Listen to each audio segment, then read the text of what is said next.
And प्यारे बच्चों, स्वागत करता हूं आप सभी बच्चों का आप सभी के प्यारा सा YouTube channel suffer is success life में। प्यारे बच्चों, आज के इस क्लास में हम लोग क्लास 12 के इंग्लिश का फर्स्ट चैप्टर है जिसका नाम है इंडियन सिविलाइजेशन एंड कल्चर। उसका मोस्ट वीवीआई ऑब्जेक्टिव क्वेश्चन को करने वाले हैं जो कि आपके बोर्ड एग्जाम की डीसी से काफ़ी ज़्यादा इंपॉर्टेंट होगा। तो चलिए आज के इस क्लास को बिना टाइम को गंवाए हुए स्टार्ट करते हैं। तो देखिए यहाँ पर सबसे पहला जो क्वेश्चन आपका कहता है वो क्या कहता है, समझिए।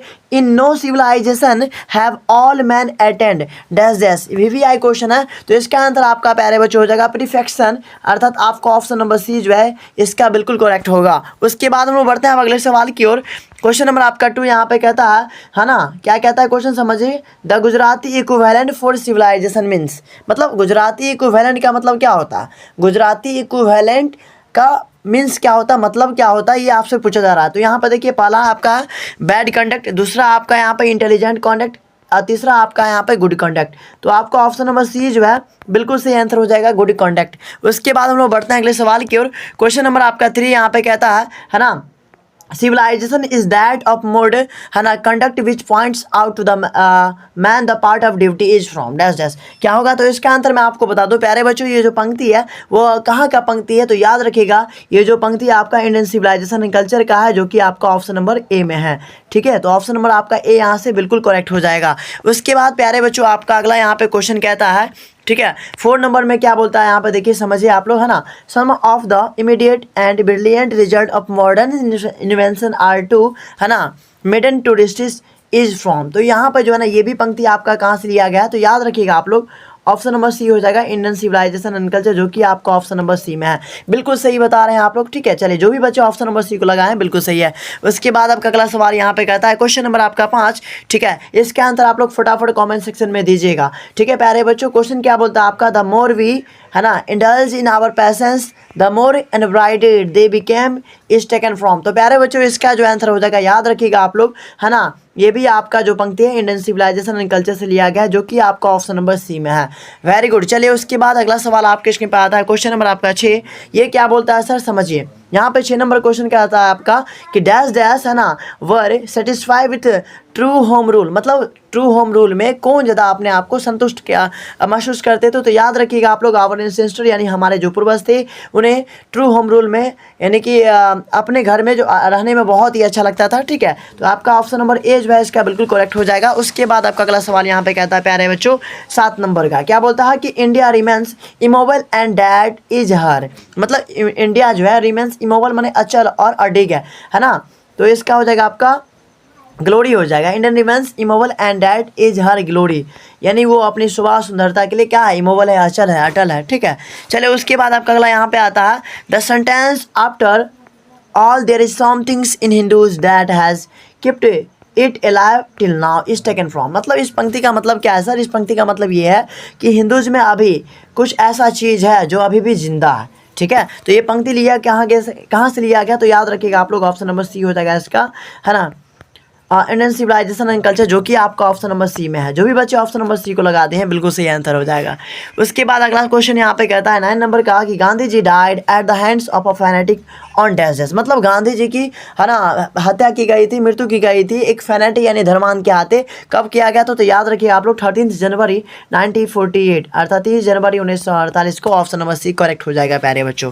ठीक है, चलिए अगला सवाल यहाँ पे 10 नंबर बोलता है यहाँ पे क्वेश्चन कि I believe that the civilization India has evolved is not to be beaten the world is from. मतलब इसका मतलब है कि मैं विश्वास करता हूँ कि इंडियन भारतीय सभ्यता और संस्कृति को दुनिया में कोई नहीं हरा सकता, बिटन नहीं कर सकता। कहाँ का पंक्ति है, तो याद रखिएगा आपका ऑप्शन नंबर ए हो जाएगा इंडियन सिविलाइजेशन एंड कल्चर, जो कि आपका ऑप्शन नंबर में ए है। ठीक है, चलिए उसके बाद अगला सवाल यहाँ पे कहता है क्वेश्चन नंबर आपका 11, है ना, our forefather did not invent machinery because. मतलब हमारे जो पूर्वज थे, है ना, फोरफादर थे, वो मशीनों का आविष्कार क्यों नहीं करते थे, क्योंकि वो जानते थे, है ना, कि they knew we would become slaves, क्योंकि वो जानते थे कि वो दासी हो जाएंगे, गुलाम हो जाएंगे, इसलिए वो जो है ना मशीनों का आविष्कार नहीं किए। Very good. चलिए उसके बाद यहाँ पे आता है अगला 12 नंबर कि Mahatma Gandhi has written the lesson. Mahatma Gandhi, है ना, कौन सा लेसन महात्मा गांधी जी के द्वारा लिखा गया, तो याद रखिएगा इंडियन सिविलाइजेशन एंड कल्चर हो जाएगा, जो कि आपका ऑप्शन नंबर ए में है।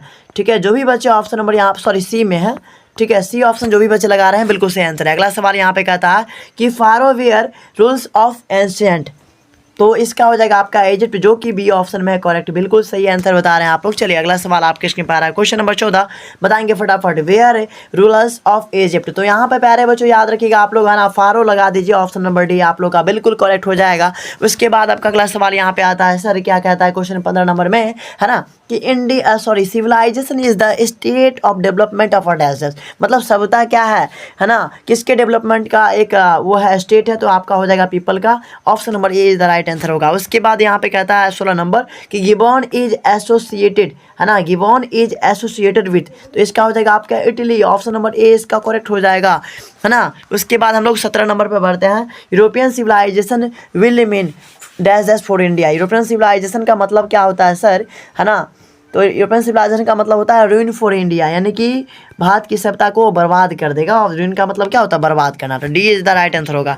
उसके बाद 18 नंबर क्वेश्चन कहता है कि simple living and high thinking is the base of, है ना, यानी कि साधारण रहो और ऊंची सोच रखो, कहाँ की नींव है, कहाँ का बेस है, तो याद रखिएगा वो हो जाएगा आपका इंडियन सिविलाइजेशन का, ठीक है। मोटो पूछे तो याद रखिएगा वेस्टर्न सिविलाइजेशन का, ठीक ना। चलिए उसके बाद 19 नंबर कहता है आपका कि Indian glory is that it is, मतलब भारतीय शोभा क्या है, इमोवल है सर, क्या है, इमोवल, अचल है, याद रखिएगा आप लोग, option number A is the right answer होगा, ठीक है। चलिए उसके बाद 20 नंबर कहता है यहाँ पे dash dash was a spiritual leader then a politician, मतलब कौन एक स्पिरिचुअल लीडर यानी आध्यात्मिक नेता है ना, एक राजनेता की तुलना में, तो याद रखिएगा प्यारे बच्चों Mahatma Gandhi is the right answer हो जाएगा, C is the right answer हो जाएगा। उसके बाद हम लोग बढ़ते हैं अगले सवाल की, और क्वेश्चन नंबर आपका 21 कहता है कि माई एक्सपेरिमेंट, ठीक है, my experiment with truth was written by my, इसका मतलब क्या है कि मैं सत्य का प्रयोग, सत्य के साथ मेरा प्रयोग है ना, ये पुस्तक का नाम है, किसने लिखा है, तो याद रखिएगा महात्मा गांधी जी के द्वारा लिखा गया है माई एक्सपेरिमेंट विथ ट्रूथ, ठीक है। चलिए उसके बाद अगला सवाल यहाँ पे कहता है क्वेश्चन नंबर 22 है ना, the human mind is a restless dash, the more it gets the more it wants, मतलब मानव का जो है दिमाग क्या है, एक बेचैन पक्षी है, उसको जितना दो उतना ही चाहता है, तो इसका हो जाएगा restless bird, option number A इसका ए जो है बिल्कुल करेक्ट हो जाएगा प्यारे बच्चों। उसके बाद हम लोग बढ़ते हैं अगले सवाल की, क्वेश्चन नंबर आपका 23 का आता है यहाँ पे, the people of Europe learned there relation from the writing of the man of dash dash, तो इसका हो जाएगा प्यारे बच्चों ग्रीस एंड रोम लगा दीजिए आप लोग, सी ऑप्शन कोई नहीं रोकेगा आपका सही होने से। चलिए बहुत अच्छा, अगला सवाल आपके स्क्रीन पर आ रहा है, क्वेश्चन नंबर आपका 24 कि plain living and high thinking is the motto of, देखिए मैं आपको बोला था कि मोटो पूछो तो यार लगा दीजिएगा वेस्टर्न फिलोसफर हो जाएगा आपका, ऑप्शन नंबर ए, ठीक है। चलिए बहुत अच्छा, उसके बाद यहाँ पे कहता है 25 नंबर कि sacrifice is the sole aim of our dashes, rishis हो जाएगा sir, rishis, option number C is the right answer होगा। चलिए फटाफट हम लोग बढ़ते हैं आप 26 नंबर पे, is dead against blind imitation of western civilization, है ना, तो इसका हो जाएगा आपका Gandhi ji, B is the right answer होगा, ओके। 27 नंबर कहता है कि dash dash we are satisfy with small village, यानी स्मॉल विलेज में कौन अपने आप को संतुष्ट करते थे यानी सेटिस्फाई करते, तो याद रखिएगा आप लोग प्यारे बच्चों आवर एंसेस्टर, यानी हमारे जो पूर्वज थे वो, ठीक है। उसके बाद यहाँ पे कहता है 28 नंबर कि has civilization taught us to be more dash towards one another, तो इसका हो जाएगा friendly, option number D is the right answer हो जाएगा। जो भी बच्चे ऑप्शन नंबर डी को लगा रहे हैं प्यारे बच्चों बिल्कुल सही आंसर है। 29 नंबर कहता है कि our ancestor enjoy true dash dash rule, तो our ancestor enjoy true home rule हो जाएगा प्यारे बच्चों, option number C is the right answer होगा।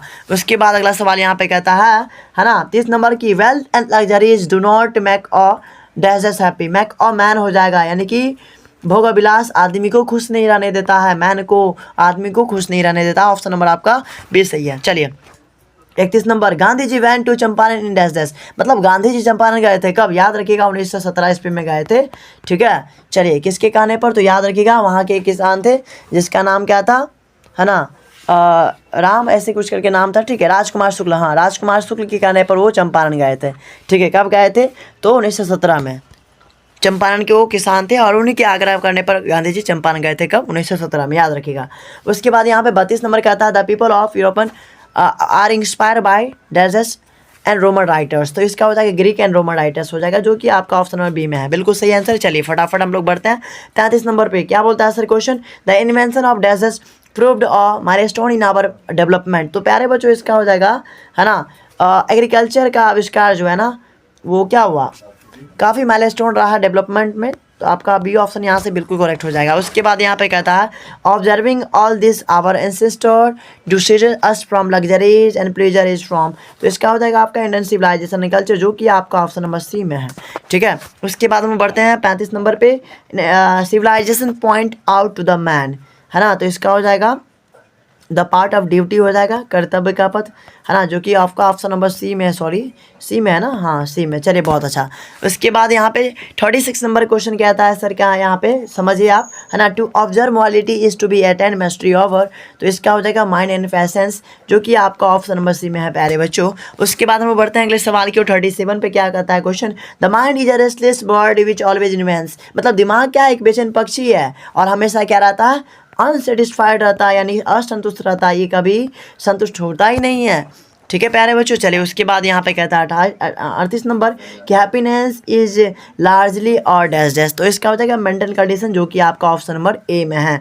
गुड, जो भी बच्चे ऑप्शन नंबर ए लगा है बिल्कुल सही आंसर है। उसके बाद यहाँ पे 39 नंबर कहता है कि महात्मा गांधी वाज मोर और डैश डैश, मतलब महात्मा गांधी क्या थे, तो एक है ना स्पिरिचुअल लीडर थे, मोर यानी ज़्यादा स्पिरिचुअल लीडर थे और लेस देन पॉलिटिशियन थे, तो यह याद रखिएगा, मोर पूछा है तो यहाँ पर स्पिरिचुअल लीडर सही हो जाएगा, ऑप्शन नंबर डी सही है। चलिए 40 नंबर कहता है कि I am thankful to the west for many of things I have learn from western literature is taken from, तो इसका हो जाएगा आपका, ये पंक्ति कहाँ से लिया गया, तो इंडियन सिविलाइजेशन से लिया गया, जो कि आपका ऑप्शन नंबर ए में है। ठीक है, उसके बाद 41 नंबर क्वेश्चन कहता है कि आवर एंसेस्टर्स, है ना, distributed us from luxuries and pleasure, हो जाएगा इसका बी ऑप्शन। ठीक है प्यारे बच्चों, बहुत अच्छा। चलिए लास्ट सवाल यहाँ पे कहता है कि people in ancient days were satisfied with, मतलब प्राचीन दिनों में लोग कहाँ पर आना ज़्यादा संतुष्ट करते थे, तो याद रखिएगा विलेज में अर्थात गाँव में। ठीक है, तो इसी के साथ आपका 42 क्वेश्चन कंप्लीट होते हुए, है ना, उम्मीद करता हूँ कि प्यारे बच्चों आपको ये क्लास काफ़ी शानदार लगा होगा, तो दोस्तों के पास शेयर जरूर कर दीजिएगा और एक लाइक करके कमेंट में जरूर अपना कुछ विचार लिख दीजिएगा। ठीक है, इस प्रकार के कंटेंट के साथ मिलते रहेंगे। थैंक्स।